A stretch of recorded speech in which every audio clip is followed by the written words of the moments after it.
En 2019, un hombre convenció a los inversionistas más listos del mundo de que rentar oficinas era, en realidad, una revolución tecnológica. Le creyeron. Le dieron 47 mil millones de dólares, y en menos de un mes, todo se desmoronó. Esta es la historia de cómo Adam Neumann casi se sale con la suya. Adam Neumann no empezó como un genio de los negocios. Nació en un kibutz en Israel, sirvió en la marina israelí y llegó a Nueva York sin un plan claro. Probó suerte con ropa de bebé, fracasó, pero en 2010, junto a Miguel McKelvey, tuvo una idea simple: rentar espacios de oficina grandes, dividirlos y subrentarlos a startups y freelancers que no podían pagar una oficina completa. El modelo no era nuevo, pero Neumann tenía algo que sus competidores no: la habilidad de vender cualquier cosa como si fuera el futuro del mundo. Pero hay otra persona clave en esta historia que casi nadie menciona: Rebecca Neumann. Prima de la actriz Gwyneth Paltrow, Rebecca se unió como cofundadora y se convirtió en la arquitecta de la cultura interna de WeWork. Ella fue quien empujó la idea de que WeWork no vendía oficinas, vendía energía y propósito. Bajo su influencia, la empresa empezó a rebautizar todo con la palabra We Live para vivienda, We Grow para educación de niños, hasta We Wash para lavanderías. Lo que empezó como una idea de bienes raíces se convirtió en la promesa de una nueva forma de vivir, trabajar y hasta educar a tus hijos, todo bajo la misma marca. Los empleados nuevos no firmaban un contrato cualquiera, pasaban por sesiones de bienvenida que se sentían más como retiros espirituales que como inducción corporativa. Y mientras la narrativa de comunidad y conciencia crecía puertas afuera, puertas adentro se estaba gestando una cultura muy distinta a la que la empresa proyectaba. Rebecca tenía la última palabra en decisiones que iban desde el diseño de los espacios hasta, según reportes de la época, la contratación y despido de empleados basados en la energía que percibía en ellos. Esta forma de gestionar la empresa, mezclando espiritualidad, ego y decisiones de negocio, sembró desde temprano un patrón que se repetiría una y otra vez. WeWork tomaba decisiones basadas en visión y carisma, no en datos.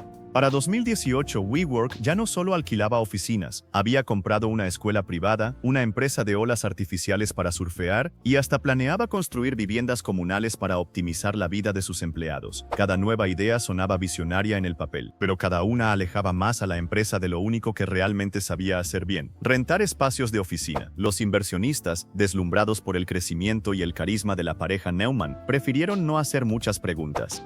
Después de todo, ¿quién cuestiona a alguien que promete cambiar el mundo? Para 2017, WeWork ya no se presentaba como una empresa de bienes raíces. Neumann la vendía como una empresa de tecnología, una plataforma de comunidad que iba a elevar la conciencia del mundo. SoftBank, uno de los fondos de inversión más grandes del planeta, le creyó.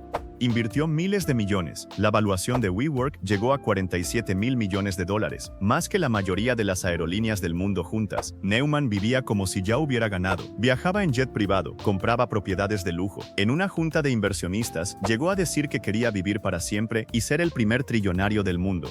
Puertas adentro, WeWork tenía fama de ser un lugar intenso para trabajar. Los empleados describían jornadas que fácilmente superaban las 12 horas diarias, bajo la presión constante de crecer más rápido que cualquier competidor. Cada lunes, antes de las reuniones generales, era común ver tequila circulando entre el equipo, una forma de romper el hielo que con el tiempo generó cuestionamientos internos sobre los límites entre cultura de empresa y excesos. Una vez al año, la empresa organizaba Summer Camp, un festival privado con artistas invitados, alcohol libre y miles de empleados reunidos durante varios días, todo pagado por la compañía, mientras las pérdidas financieras seguían creciendo en silencio. Para otros, se sentía como trabajar dentro de una fiesta que nunca debía terminar, sin importar cuánto costara mantenerla. La velocidad de contratación era igual de vertiginosa. WeWork pasó de unos cientos de empleados a más de 12,000 en apenas unos años. Crecer rápido se convirtió en el objetivo por encima de casi cualquier otra cosa, incluyendo muchas veces la rentabilidad. Neumann repetía en reuniones internas una idea simple: primero se toma el mercado, después se descubre cómo ganar dinero. Esa filosofía funcionó durante años, mientras hubiera nuevos inversionistas dispuestos a financiar el crecimiento. El problema apareció el día en que el mercado dejó de estar dispuesto a seguir pagando la fiesta. Dentro de las oficinas, el consumo de alcohol no se limitaba a eventos especiales. Kegs de cerveza estaban disponibles todos los días en varias sedes, como parte de la cultura de comunidad que la empresa promovía abiertamente. Ex empleados reportaron después, en entrevistas y demandas, un ambiente donde las líneas entre la vida profesional y personal prácticamente desaparecían. Algunas denuncias incluso señalaron un ambiente de presión excesiva, favoritismo y, en varios casos documentados, acoso, problemas que WeWork tuvo que enfrentar legalmente en los años siguientes. La rotación de personal era alta, muchos empleados que cuestionaban el ritmo de crecimiento o la falta de rentabilidad simplemente eran reemplazados por otros dispuestos a no hacer las mismas preguntas. Y mientras todo esto ocurría puertas adentro, la imagen pública de WeWork seguía siendo la de una empresa imparable, construida sobre la promesa de cambiar la forma en que el mundo trabajaba. Para 2019, WeWork operaba en más de 100 ciudades alrededor del mundo, con cientos de miles de personas trabajando cada día bajo su marca. En papel, todo apuntaba a una empresa imparable a punto de convertirse en una de las más grandes historias de éxito empresarial de la década. Pero como veremos en el siguiente capítulo, los números detrás de esa fachada contaban una historia completamente distinta. Pero detrás del discurso de revolución había un problema simple. WeWork perdía dinero, muchísimo dinero. Rentaban oficinas a precio completo y las subrentaban con descuento, apostando a que el crecimiento algún día compensaría la pérdida. En 2018 solos, perdieron más de 1.900 millones de dólares. Cuando WeWork intentó salir a la bolsa en 2019, tuvo que abrir sus libros al público por primera vez. Y lo que los inversionistas vieron los espantó. Conflictos de interés, gastos personales de Neumann pagados por la empresa, y un modelo de negocio que no tenía camino claro a la rentabilidad.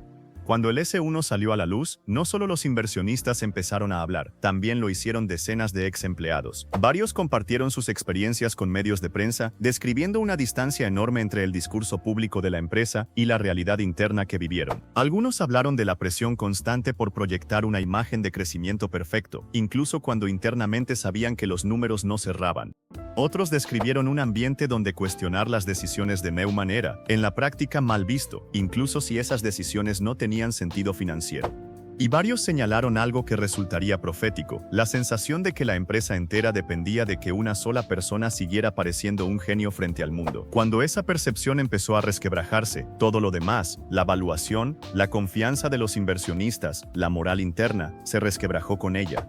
Los reportes internos que salieron a la luz durante el proceso de salida a bolsa revelaron algo que ningún discurso motivacional podía ocultar. La empresa gastaba muchísimo más de lo que generaba, sin un plan claro para revertirlo. Analistas financieros que revisaron el documento por primera vez usaron una palabra que empezó a repetirse en la prensa: insostenible. Y una vez que esa palabra empezó a circular, ya no hubo discurso de conciencia o comunidad que pudiera detener lo que venía. En cuestión de semanas, la valuación de WeWork se desplomó de 47 mil millones a menos de 8 mil millones de dólares. Los inversionistas exigieron la salida de Neumann. SoftBank tuvo que rescatar a la empresa con miles de millones adicionales solo para evitar la bancarrota inmediata.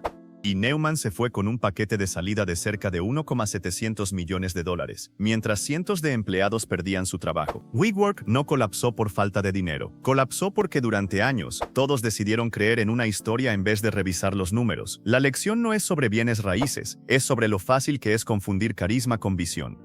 Y aquí está lo que hace este caso tan importante de entender, más allá de WeWork en sí. Este patrón, carisma que reemplaza a los números, crecimiento que reemplaza a la rentabilidad, y una historia tan atractiva que nadie quiere ser el primero en cuestionarla, no es exclusivo de una sola empresa. Lo hemos visto antes, y lo volveremos a ver.